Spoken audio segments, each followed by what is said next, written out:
प्यारे मसीह विश्वासियों, जय यीशु की। आज माता कलीसिया संत योहन मरिया वियन्नी का पर्व मनाती है। आज का पहला पाठ गणना ग्रंथ अध्याय 13 पद संख्याएं 1 से 2, 26 से 33 और अध्याय 14 पद संख्याएं 4, 26 से 30 तथा 34 से 35 तक से लिया गया है।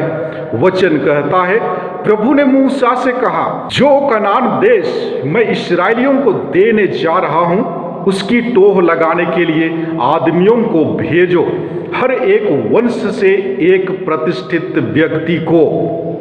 वे पारान की मरुभूमि के कादेश नामक स्थान पर मूसा, हारून और इस्राएल के सारे समुदाय के पास आए।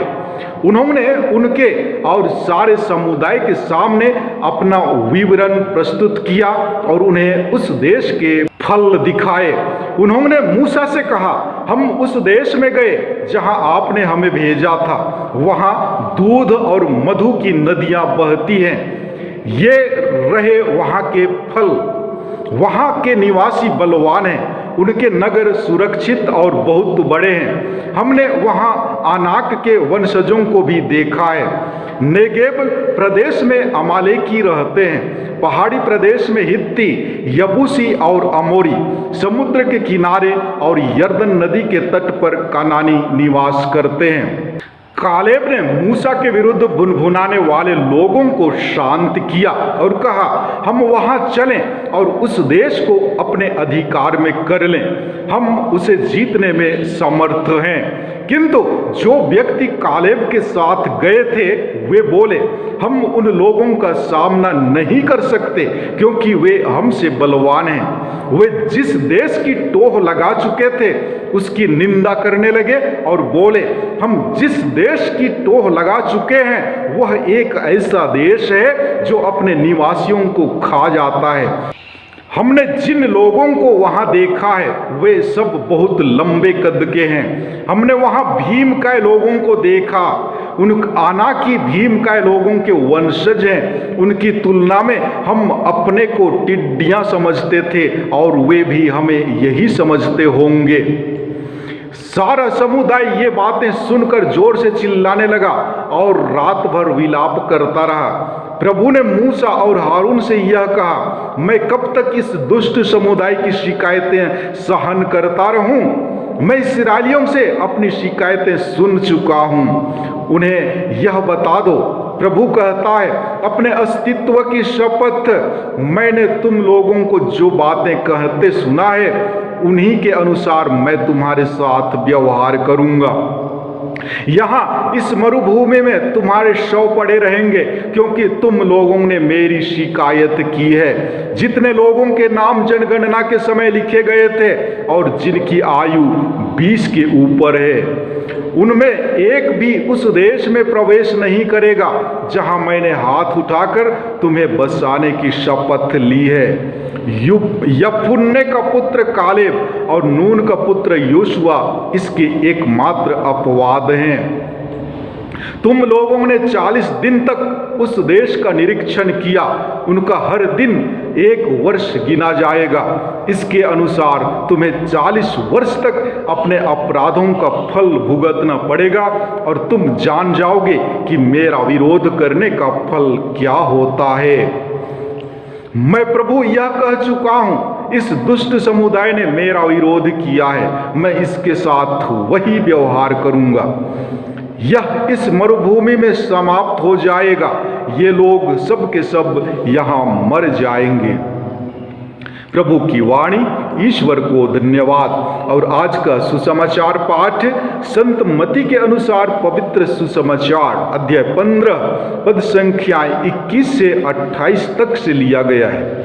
वचन कहता है, ईसा ने वहां से विदा होकर तीरुस और सीदोन प्रांतों के लिए प्रस्थान किया।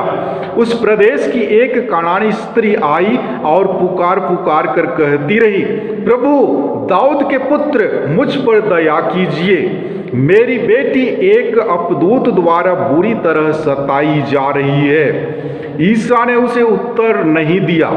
उनके शिष्यों ने पास आकर उनसे यह निवेदन किया, उसकी बात मानकर उसे विदा कर दीजिए, क्योंकि वह हमारे पीछे पीछे चिल्लाती आ रही है। ईसा ने उत्तर दिया, मैं केवल इस्राएल के घराने की खोई हुई भेड़ों के पास भेजा गया हूँ। इतने में उस स्त्री ने आकर ईसा को दंडवत किया और कहा, प्रभु मेरी सहायता कीजिए।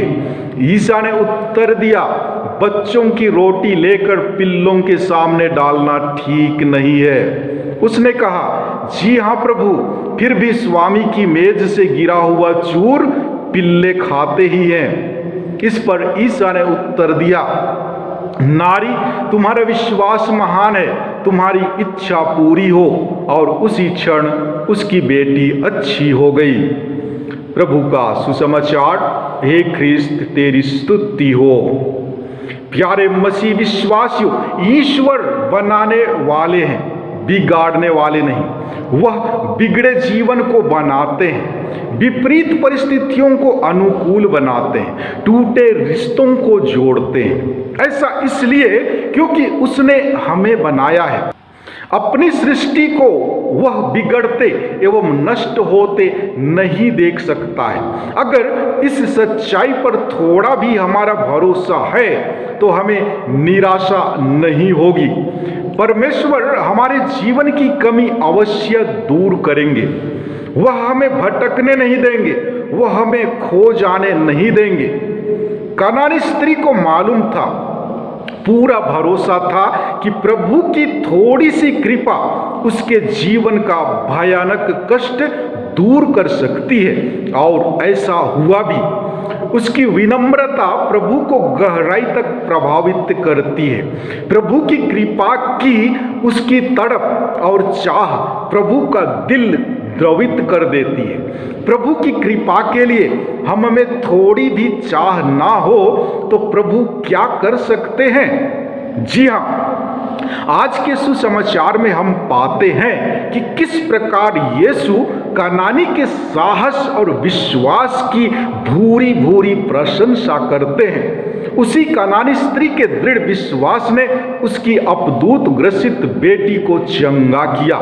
इस घटना से हम सबको एक चुनौती मिलती है कि यदि हम प्रभु के वचनों पर विश्वास करें तो हमारे जीवन में भी यीशु अद्भुत कार्य जरूर करेंगे।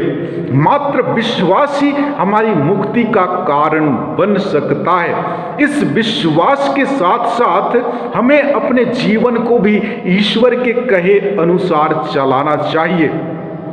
यदि हम उनके वचनों एवं कार्यों पर विश्वास नहीं करते हैं तो ईश्वर भी हमारे लिए कुछ नहीं कर पाएंगे। इसलिए सच ही कहा गया है, ईश्वर उनकी ही मदद करता है जो अपनी मदद आप करते हैं। इसलिए हमें भी अपने विश्वास की जांच करने की आवश्यकता है कि हम कितने पानी में हैं, अर्थात हम विश्वास में कितने मजबूत हैं। दुख विपत्ति में क्या हम भी इस्राएलियों की तरह ईश्वर के विरुद्ध, अपने धार्मिक नेताओं के विरुद्ध भुनभुनाते तो नहीं है? हमें अपने ख्रिस्तीय जीवन का केंद्र प्रभु यीशु को मानना चाहिए। विश्वास है तो हम ख्रिस्तीय हैं, अन्यथा नहीं। प्यारे भाइयों एवं बहनों, प्रभु मेरी सहायता कीजिए। कनानी स्त्री का विश्वास भरी प्रार्थना, प्रभु दाऊद के पुत्र मुझ पर दया कीजिए, मेरी बेटी एक अपदूत द्वारा बुरी तरह सताई जा रही है। हम सभी मनुष्य होने के नाते बहुत बार अपने पापों के कारण, अपनी गलतियों के कारण सताए जाते हैं। इन सभी दुखों से उभरने का एक ही रास्ता है, विश्वास। जी हाँ, प्रभु की चंगाई पर पूरा विश्वास करना है। प्रभु मेरी सहायता कीजिए। यह प्रार्थना एक कानानी स्त्री जिसने प्रभु को ग्रहण नहीं किया था, फिर भी इस कानानी स्त्री में प्रभु के प्रति प्रेम और विश्वास था और प्रभु यीशु उनकी प्रार्थना को अंत में सुनते हैं और उसकी बेटी को चंगाई प्रदान करते हैं। प्रभु कहते हैं, नारी तुम्हारा विश्वास महान है, तुम्हारी इच्छा पूरी हो। कितना अच्छा, कितना महान अनुभव हुआ होगा उस कनानी स्त्री को। हम सबों के लिए एक सुंदर उदाहरण है। और आज माता कलीसिया संत योहन वियन्नी का पर्व मनाती है। अतः आइए हम इस महान संत के बारे में जानने का प्रयास करें। प्रारंभ में संत योहन मरिया वियन्नी पल्ली पुरोहितों के संरक्षक संत के रूप में जाने जाते थे। बाद में इस महान संत को न सिर्फ पल्ली पुरोहितों का संरक्षक संत बल्कि सभी पुरोहितों के संरक्षक संत के रूप में घोषित किया गया। योहन मरिया वियन्नी के पुरोहिताभिषेक के पश्चात उन्हें ऐसे जगह में भेजा गया जहां पर लोग अपने अंधविश्वास का जीवन यापन कर रहे थे। जी हाँ, आर्स नामक पल्ली में उन्हें पल्ली पुरोहित के रूप में भेजा गया। वहां जाकर उन्होंने देखा कि गांव में युवक युवतियां, विवाहित जोड़ों और बच्चों के लिए धार्मिक शिक्षा और संस्कारों को ग्रहण करने का कोई अवसर ही नहीं था। वहां के लोग खाओ पियो और मौज मनाओ का जीवन जी रहे थे। योहन वियन्नी इन बातों को लेकर बहुत दुखित हुए और उन्होंने दृढ़ प्रतिज्ञा की कि वे उन लोगों का उत्थान के लिए कार्य करेंगे। वहां के लोग सांसारिक भोग विलास का जीवन बिता रहे थे, लेकिन धार्मिक लोगों की मदद से उन्होंने पूरे आर्स के वातावरण को बदल डाला। पापमय जीवन बिताने वालों की आलोचना उन्होंने कड़े शब्दों में की। उन्होंने घर घर जाकर युवकों को शिक्षित किया। वे ना तो दार्शनिक थे और न ही ईश शास्त्री, लेकिन हाँ, वे कुछ हद तक ईश शास्त्री जरूर थे। वे खुले दिल वाले व्यक्ति थे, इसलिए अपने हर कार्य एवं गांव के लोगों को ईश्वर के ऊपर छोड़ दिया। प्यारे भाइयों एवं बहनों, ईश्वर में पूर्ण विश्वास एवं आस्था के फलस्वरूप दूसरे लोगों के प्रति प्रेम की भावना जागी और आर्स शांति और प्रेम का स्थान बन गया। यीशु का कहना है, भला गडेरिया मैं हूँ, मैं अपनी भेड़ों के लिए अपने प्राण न्योछावर कर देता हूँ। और यही बात संत योहन मरिया वियन्नी के हृदय में रम गई थी। अतः उन्होंने भले गडेरिये के समान गांव के लिए अपने प्राण न्योछावर कर दिए। पद दलितों, पीड़ितों और गरीबों को देखकर उनका हृदय द्रवित हो गया और इसलिए उन्होंने अपने सब कुछ दूसरों के लिए दे दिया। पद दलितों, पीड़ितों और गरीबों को देखकर उनका हृदय द्रवित हो गया और इसलिए उन्होंने अपना सब कुछ दूसरों के लिए दे दिया। यहाँ तक कि अपना कुर्ता भी दूसरों के लिए दे दिया। उपवास करना उनका दैनिक क्रम था। उन्होंने अपने कर्तव्यों का उचित रूप से पालन किया। वे विनम्रता, दयालुता और सरलता के पुजारी थे। विनम्रता ही उनके जीवन की मूल आधार थी। जिस तरह धागा फूलों को जोड़ता है, उसी प्रकार विनम्रता उनके पुण्यों को दूसरों से जोड़ती है। संत योहन मरिया वियन्नी ने स्वयं को ईश्वर के लिए समर्पित कर अपने जीवन को दूसरों के लिए न्योछावर कर दिया। उन्होंने कहा, पुरोहित का जीवन अपने लिए नहीं बल्कि दूसरों के लिए है। पुरोहित की पहचान अपने लोगों के प्रति प्रेम, सद्भावना, दयालुता एवं विनम्रता जैसे भावनाओं से प्रकट होती है। संत योहन वियन्नी का जीवन यह दर्शाता है कि उन्होंने अपने जीवन को लोगों के लिए समर्पित किया। इसी निष्ठावान जीवन के कारण संत पिता पियूस 11वें ने उन्हें संत घोषित किया और कहा कि सभी देशों के पल्ली पुरोहित उनका अनुसरण करें। आइए आज हम संत मरिया वियन्नी के मध्यस्थता द्वारा सभी पुरोहितों के लिए, विशेषकर सभी पल्ली पुरोहितों के लिए प्रार्थना करें ताकि सभी पुरोहित अपने पुरोहिताई का जीवन अपने लिए नहीं बल्कि दूसरों के लिए जिए। आमीन।